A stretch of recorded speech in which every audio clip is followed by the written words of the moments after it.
탈원전 정책 반대를 내세워 민생 행보에 첫발을 뗀 윤석열 전 검찰총장이 오늘은 국민의당 안철수 대표와 회동을 갖습니다. 야권의 유력 주자들의 움직임이 바빠지는 가운데 먼저 대선 경선 레이스를 시작한 더불어민주당에선 반 이재명 연대 구도가 굳어지는 모습인데요. 국회 취재기자 연결해 보겠습니다. 부장원 기자. 네, 국회입니다. 네, 윤석열 전 검찰총장과 국민의당 안철수 대표 회동 곧 만나는데 이 공식 회동으로는 처음이죠? 네, 그렇습니다. 지난달 말 한 행사에서 잠시 만난 것을 빼면 두 사람의 공식 회동은 이번이 처음입니다.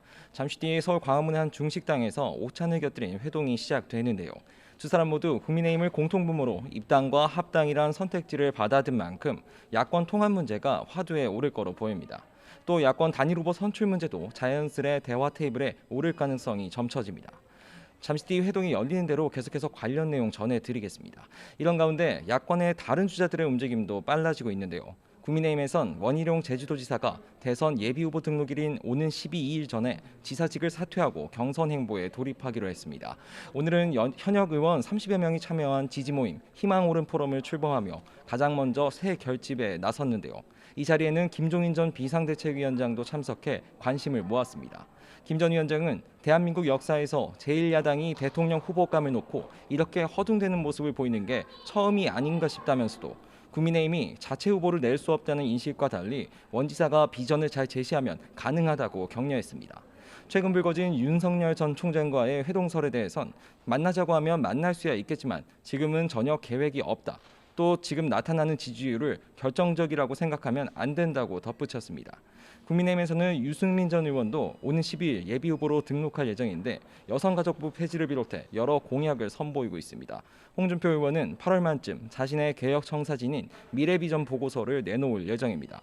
지방에 머물며 대선 출마를 고심해온 최재형 전 감사원장은 부친의 병환이 악화되면서 급하게 서울로 돌아왔습니다. 조만간 정치 참여 선언을 하고 국민의힘과 만날 가능성이 점쳐집니다. 네, 민주당 대선 경선 상황 어떻습니까? 네, 오는 11일 예비경선 컷오프를 앞두고 후보들의 경쟁이 점점 치열해지는 모습입니다. 어제 예비경선 3차 TV토론에서도 이재명 경기도지사에 대한 공세가 이어지며 반 이재명 연대 구도가 굳어지는 모습을 보였습니다. 특히 우군 역할을 하는 듯했던 추미애 전 장관도 이번엔 바지 발언을 직접 언급하며 사과를 촉구했고 이낙연 전 대표도 도널드 트럼프 전 미국 대통령의 거친 입을 거론하면서 지도자의 언어의 품격이 국가 위상에 영향을 미친다는 저격 발언을 하기도 했습니다. 이 지사의 대표 정책인 기본 시리즈를 겨냥한 견제도 치열했는데요. 박용진 의원이 이 지사를 김 빠진 사이다로 비유하자 이 지사는 상대를 공격하려면 사실에 근거하라고 되받아치기도 했습니다. 이 지사는 1위 후보로서 경쟁의 한 부분으로 수용하겠다면서도 마녀 사냥 같은 느낌이 든다며 반발하기도 했습니다.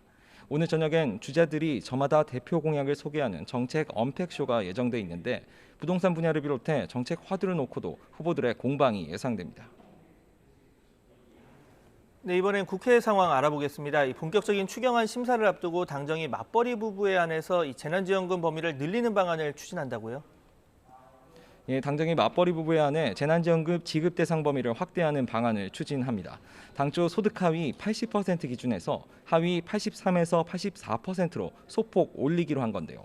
아슬아슬하게 기준선을 비껴가는 경우가 많을 수 있다는 형평성 논란을 해소하기 위해서인데 오히려 부정적 여론에 불을 지필 거라는 견해도 만만치 않습니다. 새로운 기준에 따르더라도 작은 차이로 지원을 못 받는 맞벌이 부부나 청년들의 반발이 이어질 수밖에 없기 때문인데요. 일단 민주당은 오늘 오후 정책의원총회를 열고 재난지원금을 포함한 2차 추경안 처리 방향을 논의합니다. 이 자리에서 본격적으로 지원 대상 확대 문제가 논의될 텐데 당초 정부는 추경안에서 재난지원금 대상을 소득 하위 80%로 정했지만 민주당 지도부에선 대상을 확대해야 한다는 공감대가 형성된 상태입니다. 앞서 박완주 정책위 의장은 예산을 짤 때 정부안을 원안대로 가는 일은 없다면서 지원 대상 확대 가능성 시사했습니다. 일단 오늘 의총에선 결론이 확정되지는 않을 텐데 논의 결과에 따라 향후 추경안 심사 방향을 가늠할 수 있을 거로 생각됩니다. 지금까지 국회에서 YTN 부장원입니다.